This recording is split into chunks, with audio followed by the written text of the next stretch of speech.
We have the amendment on the table. Everything is... Does everyone have the supplement document related to it?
Good afternoon, everyone. Welcome to New York State Bridge Authority meeting, July 21st. Before we proceed with our meeting, let me just introduce our two new members. We're very happy to have the new members sitting on the board, and that's Diane Jablatsky to my left here. Diane is coming from the city of Poughkeepsie. And we have Mr. Harry Stanton, who welcome back years ago. He used to be the executive director, so they have a lot of expertise, I hope, to his board. So welcome both of you. Thank you very much. There again, our other three commissioners were reappointed by the governor, which on my left is Mr. Rod Dressel. Next to him is Mr. Roger Higgins. Our attorney, Carl Whitback, our executive director, Joseph Ruggiero, and myself, Richard Jerrington, as chairman. So we have a new board, elected board, or not elected, appointed board, and I'm sure we're going to do many positive things. So in saying all that, I'd like to adopt the minutes of our meeting of June 16th as amended. The amendment was jobs in progress. So moved. Second? Second. Any discussion? If not, roll call. All in favor, say aye. Aye. Also, too, I'd like to change the minutes of our meeting to include old business key seminars. Or the agenda, I'm sorry. To include in the back old business key seminars. Add an item. Someone make that motion? Second. Any discussion? All in favor, say aye. All righty. Mr. Wright, sir, Good afternoon. how are you? Very well. I see you have a very healthy agenda in front of us today. Yes. Try to make it go quick. Well, now, we're talking about the money end of it. That'll go quick, too. First up, walkway over the Hudson project, work assignment number 1A, which is a change order to our initial agreement with Parks. Back in April of 2015, we approved a 5-year programmatic agreement with Parks, and any project assignments over $50,000 get approval by the board.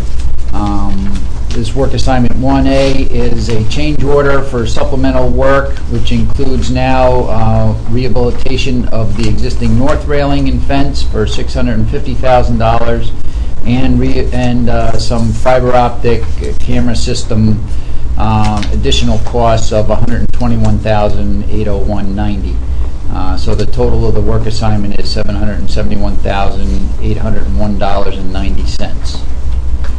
This assignment has been approved by Parks, but is contingent upon Parks receiving approval from the comptroller's office. So this is a reimbursable cost, right? Correct. Yes. Move by Miller. Second. Second. Just for the commissioners, the new commissioners' information, the bridge authority is responsible for the structure of the walkway. The deck itself is Parks. We have a 99-year lease with Parks. And this is a deck project, so it's funded solely by the state through Parks. Yeah, let me just pass out the revised attachments here that reflect the actual cost, the one that was included. It didn't include the north railing on there, so they're all set. Well, you can just point out that the notice in the resolution that says, as authorized by the controller. It's in the resolution. Right. We don't have a contract technically until they sign off. Any other questions? If not, all in favor, say aye. Aye. Next. Next up is a cloud-based phone system that we're looking to install to replace our antiquated phone system around all our facilities. Back in May, we received bids from a total of 16 firms. We then had 4 of the top proposers do an oral presentation, of which the engineering department is recommending Fusion of Wayne, New Jersey, be contracted with to install this new phone system for a total of $169,383.05 for a 3-year period. So moved. Second. Second. Any questions? Jeff, there's a big difference between where we're going with the $169,000 versus some other bids. Have we talked to the one that we're awarding if they would come down any on the bid? We've talked to them about either renting or purchasing the phones, which could potentially have a difference. The cost was actually a little more if we bought the phones, so we're going to be renting the phones for this cost.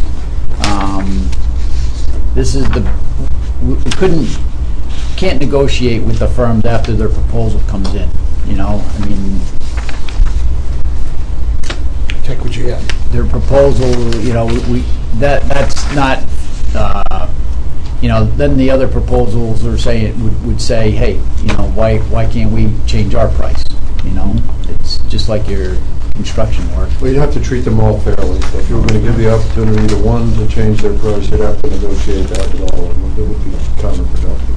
But this is a professional service contract, correct? No. No? So leasing equipment.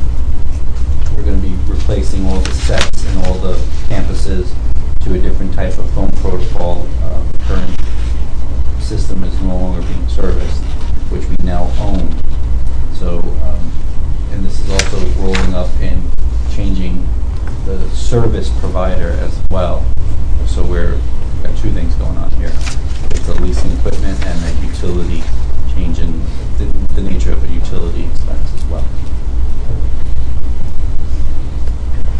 One of the big things this will provide us is redundancy on our system. Right now, we experience in some of the bridges outages, and this will change and bring our entire system onto the digital network, which is we're building to be so no bridge is isolated from another bridge, and our ability to communicate. We do have experiences of not frequent, but outages that happen, and now this will move the entire technology and system into one package.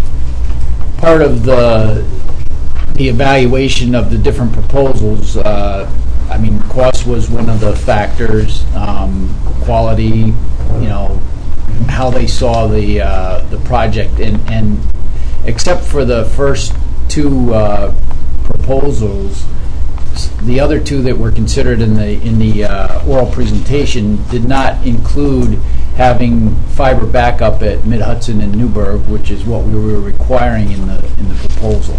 So there were some deficiency issues with those people. There were certain features we clearly had stated that we required in the RFP, which 2 and 4, that one, the top 4 did not even touch. The top 2 did provide unlimited calls, unlimited long distance.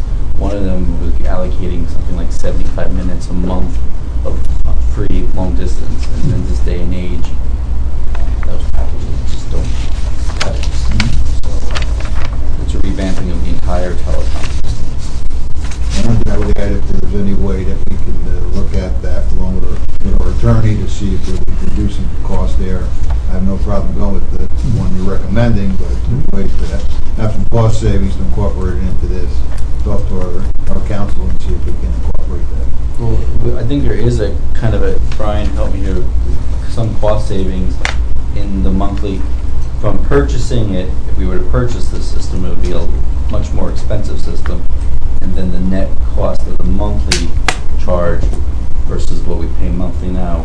If I may add also, during the presentations, this vendor being recommended did say that the equipment is one aspect, but the service being provided, they bid based on the criteria that we established in the RFP, but they also offered that there may be ways to structure calling plans that would be more cost efficient. And that's not something we're locked into forever. The calling plans per se can be a little fluid to save us money.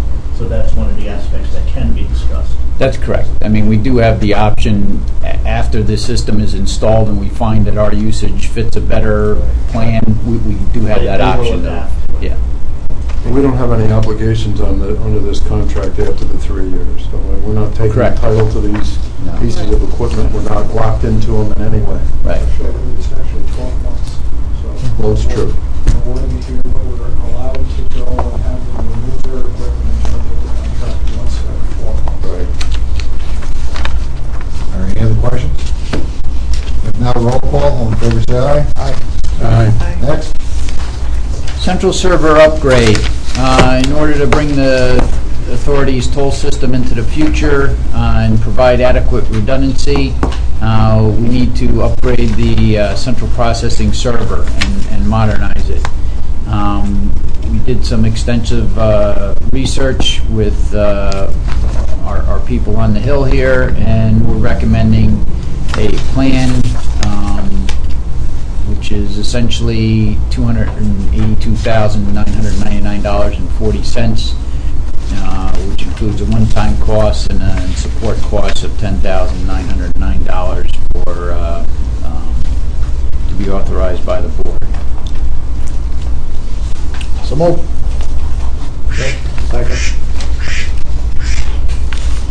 Any discussion? Just from the top. If not, all in favor say aye. Aye. Next, Jeff. So Harry, you probably recognize that, what name it is, it's Ted Nyquist, wasn't it? That's exactly right.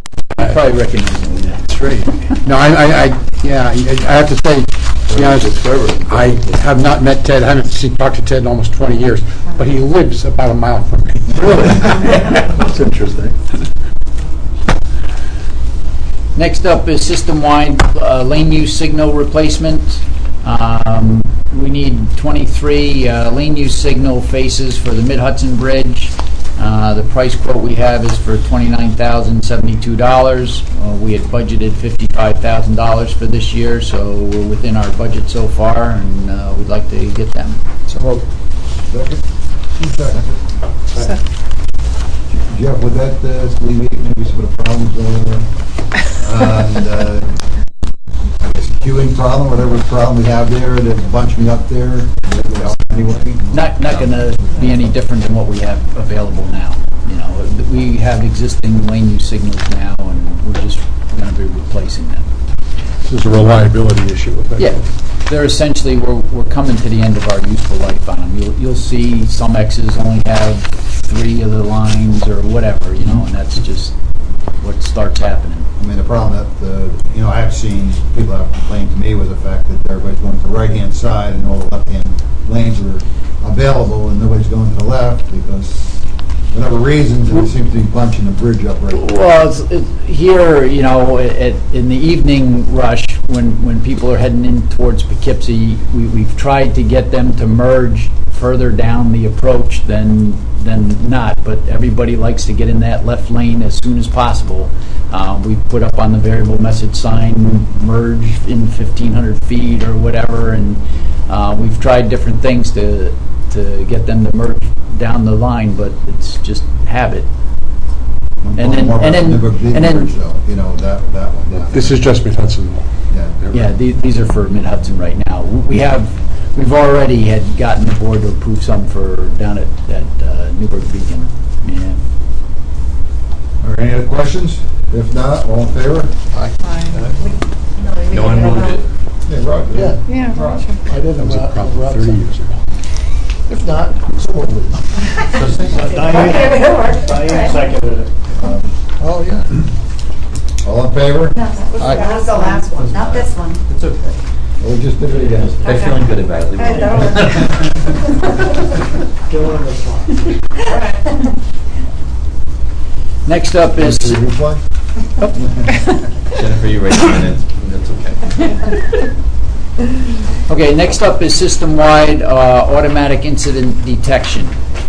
We're proposing to install a system down at the Bear Mountain Bridge as a test case that cameras which will detect when vehicles stop, where an accident takes place, when traffic's heavy, etc. to allow the command center more quick response time. Our vendor, Capsch, will have a certain cost of $14,852. City Log, the supplier of the equipment, comes to $29,110. And you can see the other costs for Q&A, $98,1294, and Adirondack cabling of $8,169.54. This will be coming out of our 2016 capital improvement plan under security cameras and system-wide cameras, where we have plenty of money for that's been approved in the budget. So moved. Second.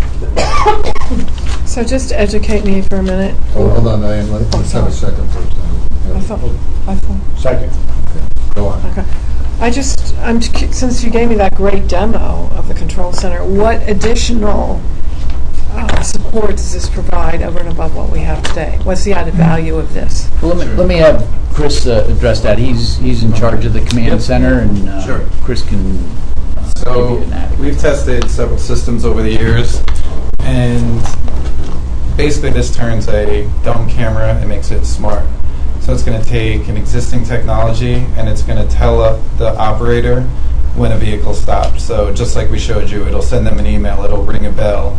So instead of it just recording, it's going to alert them when there's a problem. So this provides happens. more alerts? Absolutely, it provides more alerts and it allows us to initiate a response quicker. Okay. The quicker we're able to detect an incident, we get the response, and then we can get back to normal operations. Okay. And so are we doing this on the Bear Mountain Bridge to try it out? Sure. Well, we've been testing it. We want to prove the concept fully at Bear Mountain Bridge before we move to all the other facilities.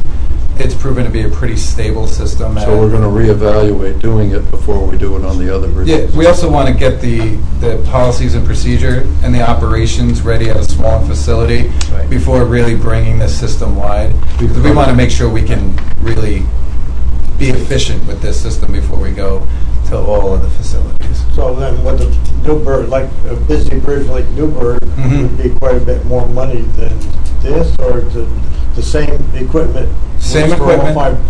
Five bridges will have the same equipment. Correct.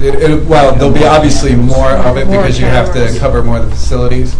But based on the other systems that we tested, this is much more cost efficient. And what's the goal? What are we trying to do? It's just a furtherance of the mission of the command center anyway, where we constantly do manual tours to try and detect incidents. It's what we do literally 24 hours a day, is we look for problems. This is going to tell you when the problem occurs. Right now, we have So cameras that are, as Chris used the term, dumb cameras. Mhm. They're not programmable to Right. help Sense- evaluate sense movement the or incident. not. Correct. This now will make some of these cameras programmable, so we can put in our parameters that would trigger the signal to the operator to then pay attention to why this camera is going off, versus one of the protocols they do is that literally they go through and they look through each camera. That's a quote, a dumb camera. Right. Now we will make that more efficient for them to. So to allow your operators to be more productive. too. Absolutely. Exactly. Be able to cover more area. I mean, we have 6 spans, so this allows us to really, while you're focusing on something else, this will alert you if there's a problem at one of the other facilities. It just seems to me the long-term benefit is being able to clean up a problem quickly. Yeah. Because it doesn't take long for traffic to get backed up.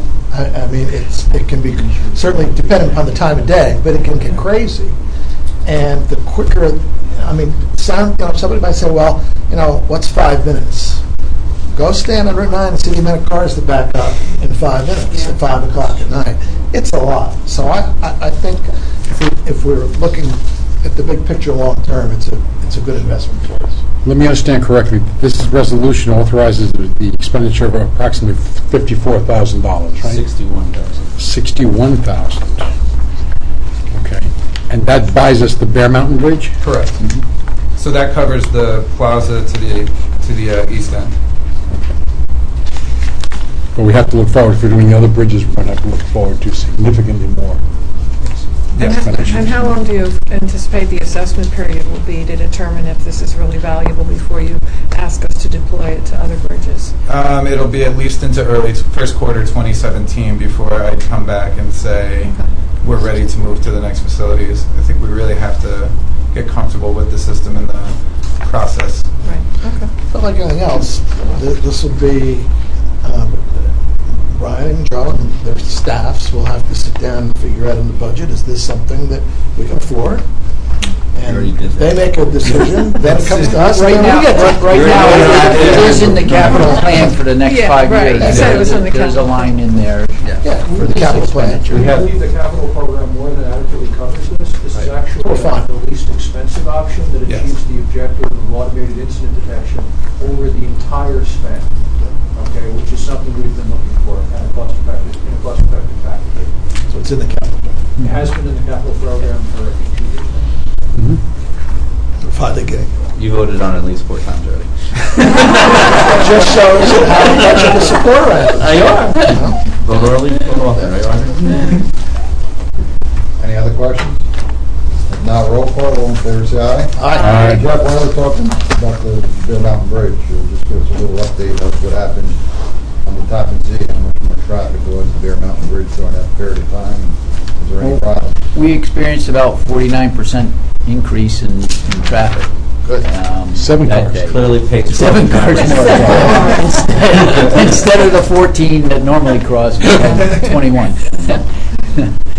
So, yeah, that was beneficial for us, But no problem. We actually brought in, a couple extra staff people. We had a couple maintenance folks stay on to move, any incidents out of the way so it didn't pile up some traffic anymore.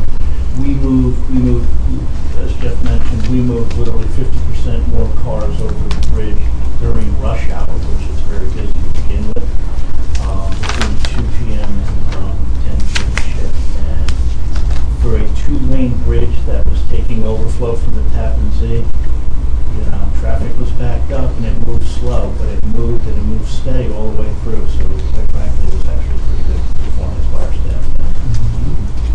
staff. Ironically, the dominant flow was in the toll-free direction. They actually closed the goat trail to the bridge from Route 9 to relieve congestion to the bridge. And tried to They closed it. Really? Yeah, and they also, the notices went out to try to divert as much commercial traffic as possible to Newburgh Beacon. There's obviously, if you're familiar with the area, tractor trailers in that area, there's just not a lot of good roads for them. But, the staff actually performed extremely well, moving an awful lot of traffic. There was only, to my knowledge, one fender bender type incident, and they were able to actually clear that out of the toll plaza in less than a couple minutes and get them to an area where they could deal with the paperwork without impeding other traffic. So, The good thing, you got room on each end of those bridges to let the cars go too. If you put 49% more through here, You're sleeping at your house. Pump it up in Poughkeepsie. All right, Jeff. All right, steel repairs and deck shoring construction inspection. Back in June, we received 10 proposals from engineering firms to perform various construction inspection services. We shortlisted 4 firms for this particular project and received cost proposals. The firm we'd like to accept is HDR at a cost of $718,965.17. So, Second, please. Second. Is this a firm we've done business with before? I don't recognize. I'm familiar with them, or- not certain. I always don't mind. They're but also we gotta go to New York just so you City. know, they're the design firm on the new bridge down there in the Tappan Zee. So they're definitely a competent firm. They had nothing to, they're not part, don't go there. They're not the contractor down there that's doing the work. Yes, they're a competent firm. Any other questions? All in favor, say aye. Next up is the second quarter traffic accident summary report. Myself and Craig Gardner have been going over the accident summaries each quarter to determine if there's something that we can do engineering-wise to eliminate some of the issues. As you can see on the report down at the bottom, prior accident follow-ups. There was an accident on May 8th with a semi-truck that went up on the on-ramp at the Mid-Hudson Bridge coming from Route 9. There have been several accidents like that. We are in the process of installing chevrons, which are the black arrow on a yellow background that points you that there's a curve ahead to try to make that more visible and prevent further accidents. We're also looking into relocating the inside concrete barrier of that curve to enhance the alignment. And then down at Newburgh Beacon, we have installed a permanent arrow board to assist in lane closures, specifically the left lane closure of the westbound bridge there by the toll plaza. It caused an accident when somebody was stuck in that lane trying to change a tire a while ago, and so this will give the traffic an advance warning that that lane's closed. This current quarter, we had a tractor trailer right up on the median barrier on I-84 westbound just before the Newburgh Beacon Bridge, just in front of the Bombville overpass. To prevent further trucks from going up that barrier, and we've had incidents on the crossover area and the barrier there, when we have the project that's being designed right now to raise that 9W overpass bridge. And part of that project will include installing a truck-sized barrier from the 9W overpass all the way down to the bridge. So that won't be able to happen in the future. So other than that, the accidents you see on here, we believe are due to driver error, driving too fast for the conditions, not paying attention, or being distracted by cell phones or texting. Over on the Mid-Hudson bridges, it could be the trucks, because when you're squeezing in there, and I can imagine if a car starts cutting a big truck off, maybe he'd rather crawl up on there than get involved with a car. Well, the issue there is coming south on 9, and you get on that ramp to come up to the bridge, right? It's a one-lane thing, but if the truck driver isn't in the left half of that on-ramp, he's going to be up on the barrier. And most truck drivers know that, but there's some that Strange, make a mistake. first time on it. Right? Yeah. The temporary clover leaf that's 60 years old. Yeah. Any other questions? Next one, jobs in progress.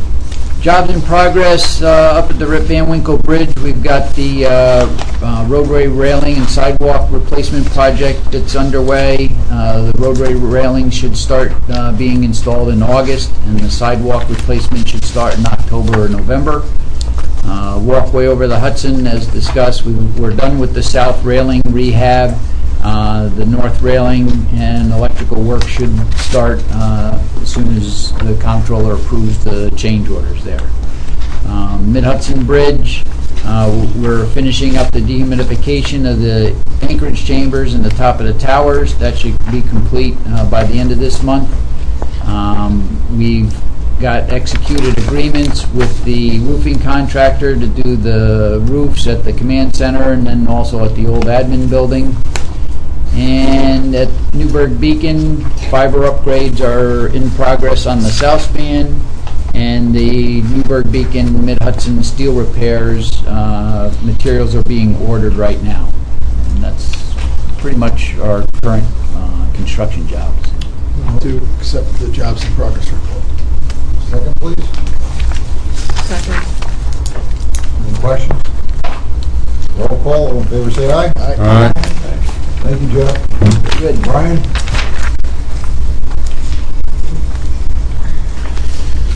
Good afternoon. First up is the monthly investment report. There are 5 investments for the month as reflected in the report. Those are all reflected in the investment inventory. Currently, the maintenance reserve fund stands at a balance of $39.2 million. Investment yield is down a little bit, consistent with annual cycle at 0.89%. Nothing unusual to note. So moved. Second? Second. Questions? All in favor? Insurance renewals? Okay, next up is the insurance renewals for the year. Several policies of the authority come up for renewal on August 1st. There are 2 different types of renewals, more or less this particular year. 3 of the policies we're continuing, even though the contracts are expired, as we have active claims activity.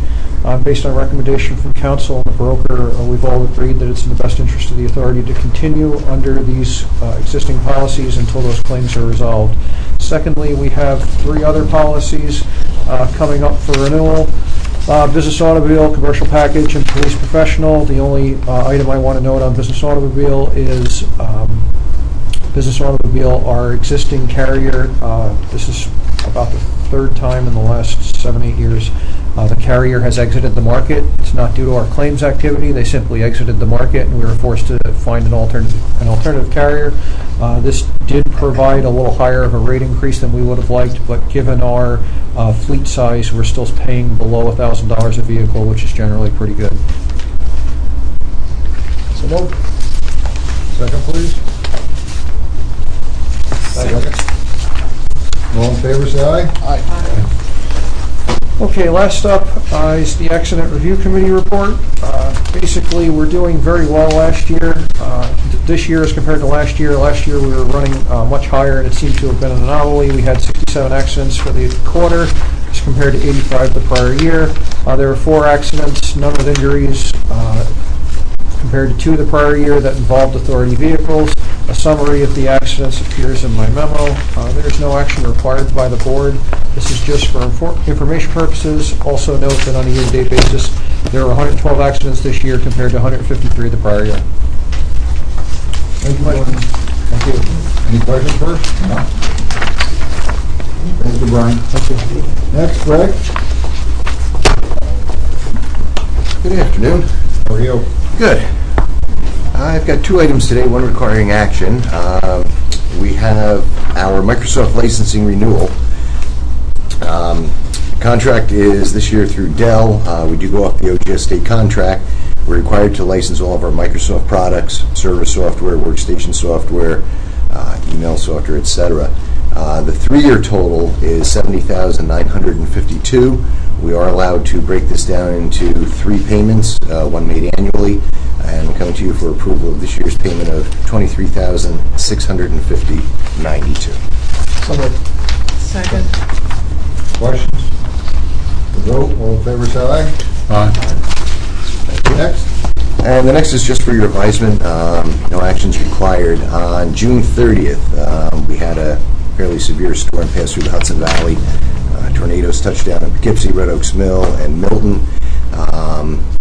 The next day we discovered that the north cable necklace lights had been damaged by the storm. We've investigated what specifically is damaged, and we discovered that the lead cable from the controller in the towers to the first fixture was damaged, which we need to repair. We believe there may also be a few fixtures damaged as well. However, we do stock parts to repair the fixtures in-house. We did require purchase of cable and connectors to effect the repair on the cables. And as I said, this is for advisement. We hope to have the system back up by a week from tomorrow. Of course, it happened the weekend before we were supposed to do a display for 4th of July, so We still did the display, but it was a little melodramatic on the north side. If you're south of the bridge, it looked great. just for the board's information. Thank you, Greg. Okay, thank you. Mr. Ruggiero. You have a copy of the Executive Director's expense report. I have no expenses to report to the board, as well as you have a copy of the June 2016 Traffic and Revenue Analysis Report, as well as the Easy Pass Sales Analysis Report. Traffic consistently is doing well, and revenue is up. It's a good news story for us here at the authority.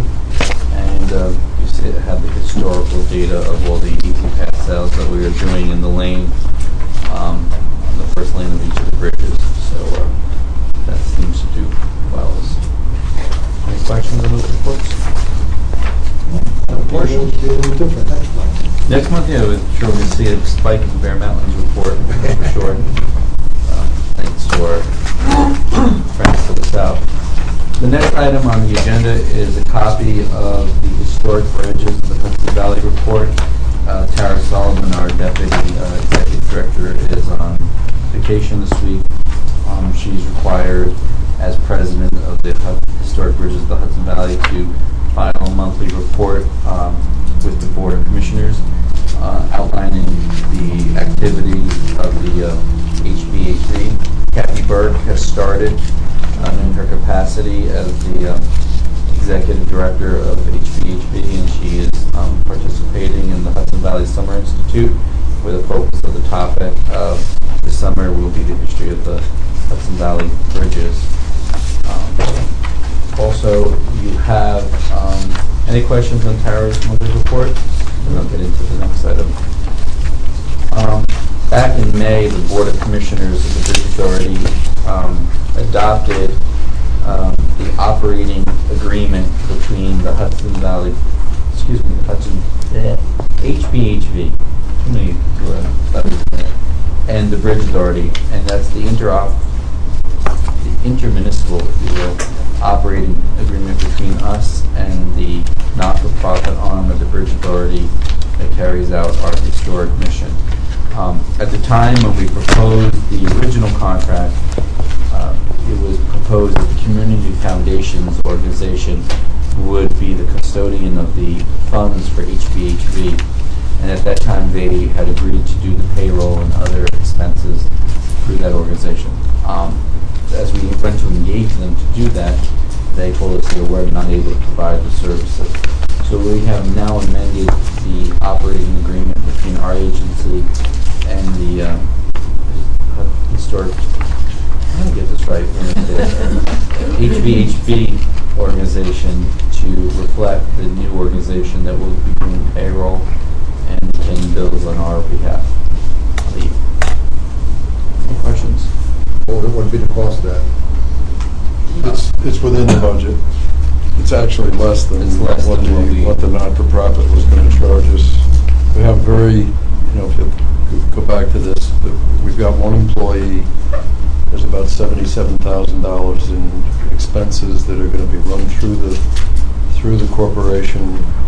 The board is going to approve all of those expenditures, and the expenditures will be made on checks to be cut through them, so that the Bridge Authority won't have any administrative responsibilities for the expenditure of those funds. Will this be a Bridge Authority contract? It is a Bridge Authority contract. Our contract is directly with the museum, and then the museum has the contract with the vendor. Right, exactly. So the vendor has... But we're approving the vendor. Not really, you're approving the operating agreement. They're reflected in the operating agreement. Okay, so the operating agreement is between the Bridge Authority and the entity, and then the entity is contracting with them. So the accounting firm is doing the 990s and the day-to-day expenditures. They also have an affiliated payroll company. We have one employee. That company is going to do payroll, do all the workers' comp, all of those things, so that our administrative responsibilities are limited. Solely because one of the principals in the accounting firm is a personal friend, I will abstain from voting on the contract, on the operating agreement amendment. And when the museum goes to pay bills, they would give a letter of instructions to basically the trustee, who will then pay bills on our behalf for setting up those internal controls. But meanwhile, making sure that the Bridge Authority, because we have this contract with the museum, maintains its control somewhat in the process. That's why we are directly naming their contractor in our contract with them, so they can't veer off the way we want the monies to be spent. Any other questions? If not, all in favor, say aye. Aye. We didn't get a vote. All in favor, say aye. 4 ayes, 1 abstain. Harry abstained. There's no. Well, we didn't even vote, that was just the information. No, you're But you're amending the... You're amending this agreement. Amending the Go agreement. ahead. Roger. Because Roger wrote- originally, we had the not-for-profit corporation that was going to be managing, that was going to do the administrative work, but they told us that they couldn't do it, and this is how we've substituted. Moved by Roger, second by Rod. 4-0 vote. Correct? 401. Yeah, Right. I got it. All right. You made a note of this. Yes, I did. Right. I have it right here. All right. Old business, key seminars. Okay. We've added this to the agenda. For the last several years, we have used Key Seminars as our consultant in doing management and employee training, and they have done a series of seminars for us. Initially, when we went to hire them back, was it 2013? We did go through an extensive RFP process. We compared them to others, and not only were they the most affordable, but they actually had the experience and expertise we were looking for. We brought them in, and they have meshed well with the Bridge Authority. They've learned our staff. We went through a number of sessions with them, each of the procurements individually have been within my threshold as executive director, and that's why this has never come to the board. Initially, 2013, between the two separate procurements, I think they were like 6 months apart, the aggregate exceeds 15,000. But, there's still two legitimate expenditures within my authorization. And each year since, we have used them throughout. It's becoming now, we're 3 years into this, we have a relationship with them. We want the board to formally declare them a sole source because of the experience we've had with them. They know our folks, we know them. And because we're using them multiple times in a year, for me to cut checks multiple times, the aggregate could then exceed 15,000 in 1 year. So if you set us at an authorization of at least 25,000 a year, we've never hit that high, but that way it kind of validates everything we're doing and from this point forward. Because at some point we would have to go out and RFP again, and we really don't want to deviate from this contractor, this consultant. Did I explain that well, Council? Yes. Okay. Someone move it, please. So moved. Second. Second. Questions? Now roll call. All in favor, say aye. Aye. Next, new business committee appointments. You gotta do it, John, or? We've got, no, go ahead, we've got new board members, obviously, and we discussed committee appointments at orientation. In order to keep the balance of 3 members on each committee, you have a resolution in front of you. So moved. Second. Second, any discussion? Everybody happy with their appointments? If not, you can't do anything about it. All in favor, say aye. Aye. For the new members, we usually have committee meetings as part of the other meetings. We just kind of sit and watch each other, pass the hat around, so to speak. We're required to have what, 4 a year? Yeah. The committee meetings are before that. We start them at 3, we do the committee meetings, then we do the board meeting. Sorry. Take that long. Mr. Ritchie? Telecom consultant? Right. As for the new members, we've had a budding dark fiber leasing program over the last 3 or 4 years that's now generated more than $3.3 million in leases for the authority. This is becoming, it's never going to fund the authority in and of itself, but we're using the assets we have to generate non-toll revenue. You sure it's not going to fund the whole thing? I don't think so.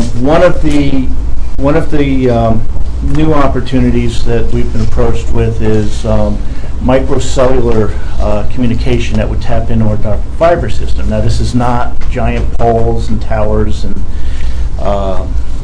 it's using the assets and structures that we have, and we want to explore this. We met with a consultant a few weeks back who is more expert in the field of valuation and helping to design cellular contracts. So what we suggest is that the proposal is to have Broadband, our regular telecom consultant, we'll give them an authorized assignment to subcontract with the Center for Municipal Solutions, Richard Comey, for a not to exceed $10,000 to provide research. And also, if we get to the point where we're looking at doing actual proposals, which the board would obviously have to approve, to assist us in valuation so that we actually maximize what we can do on this. This proposal would require Broadband to manage those activities. Broadband will not add on anything to the charges from the research services, and this can be terminated at any time by the authority. We have a current contract with Broadband Consulting, which allows Glenn Chalmers' company, allows him to incur expenses and pass them on to us. Because this is such a large subcontractor to him, we wanted board approval for A, the spending of this type of money, and B, so we can go out and find new opportunities for these cell towers. Yeah, for the, just to bring everybody up to speed, what we do with Broadband is they act as our general telecom consultants, but we do that so that he doesn't have free reign to just do whatever. he's actually authorized under the contract to do specific assignments, work with a specific company to work on a specific fiber lease, go out and do research at a specific level. We've authorized him in the past, mostly at his expense, to attend telecom conferences and to represent the authority in terms of looking for new clients. He also provides other services for us when we have more complex issues, like, for instance, the cloud-based phone system that the board approved earlier. He actually consulted with our engineering departments in both putting together the RFP and in reviewing all of the proposals. He actually did the evaluation of overall cost for us so that we could, present something that was reliable. What is a dark fiber network? What we have is fiber optic cables across the bridges. Across each of the bridges? Everyone except for the Kingston-Rhinecliff Bridge at the moment, but we have the capacity to put one there, too. And what we do is we have excess capacity in our dark fiber network. So Dark fiber meaning those cables. The ones that are not used. Yes, the ones that aren't lit. I'm learning all of this stuff, in the last couple of years. The ones that aren't lit with active communication on them. So we lease them to things like, Verizon and Time Warner and some private entities. And that allows them to communicate across the bridge facility without having to tunnel under the river, for instance, and they can control their own fiber instead of subleasing from somebody else where they have less control. A typical fiber lease for 48 dark fibers generates in the neighborhood of about $50,000 a year for us, and we have multiple leases now. And as I said, on all the bridges except for the Kingston-Rhinecliff Bridge. And one of the things that, and again, I'm learning a lot of this as we go along too, but these microcellular systems communicate across fiber optic networks. So the location of the bridges, the assets that we have, and the fact that we, can get them from one side of the river to the other from their perspective efficiently, gives us a bit of an opportunity. We have a niche in the market.